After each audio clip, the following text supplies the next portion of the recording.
Olá, amigos e amigas do Nota Terapia, estamos aqui para mais uma resenha de livro. Dessa vez a resenha é sobre Terra Sonâmbula, do escritor moçambicano Mia Couto. Sim, Mia não é um nome de mulher, apesar de muita gente confundir. O livro Terra Sonâmbula, do Mia Couto, foi publicado em 1992 e foi considerado um dos melhores livros africanos publicados no século XX. E hoje a nossa resenha é sobre Terra Sonâmbula, do Mia Couto. Vamos lá?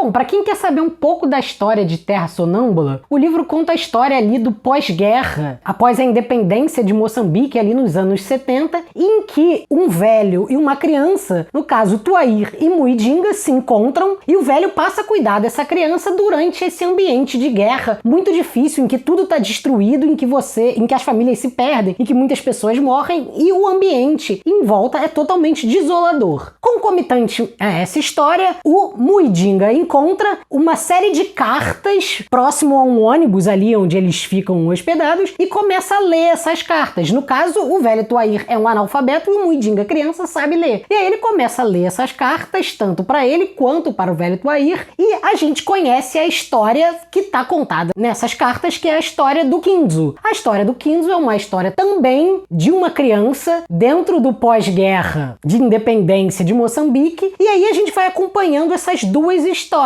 Uma coisa muito importante de falar do livro é por que ele se chama Terra Sonâmbula. De alguma forma, o que o Mia Couto tenta mostrar é que esse mundo da guerra é uma espécie de mundo vertiginoso, uma espécie de mundo que está sempre cambiante e que faz o olhar das figuras perderem centro e você não consegue se encontrar diante desse território, como se você estivesse começando a construir um país novamente e você não tem mais o país que era anteriormente, de uma colônia, ao mesmo tempo não tem um futuro e só tem a vertigem, só tem a vida sonâmbula desse entre, né? E aí o sonâmbulo também é aquele que tá entre o sonho e o estar acordado, então o livro também é entremeado de uma série de sonhos, de imagens que a gente não sabe se são reais ou não, de imaginações que o Mia Couto coloca na cabeça tanto do Muidinga quanto do Kinzo, e a gente não sabe se elas aconteceram ou não, ou seja, o livro tem um forte caráter de pensamento de infância dessas duas crianças, ao mesmo tempo que acrescenta muito de um realismo fantástico, de alguma maneira, que o Mia Couto faz utilizando muito da história, das próprias lendas de Moçambique, dos espíritos, das crenças religiosas daquele lugar. Então, de certa maneira, a gente tem essas duas histórias do Muidinga e do Kinzo a partir de um pensamento que é de infância e que vai construindo também uma espécie de metáfora sobre o próprio país Moçambique, que também está na infância, né? Acabou de sair de uma colônia portuguesa e está se tornando independente. Então é um país que também está na infância pensando a si próprio o que ele quer ser no futuro. E aí o mais genial, eu acho que é a linguagem do Mia Couto, porque ele faz uma linguagem que é muito cambiante, é muito misturada entre uma linguagem erudita,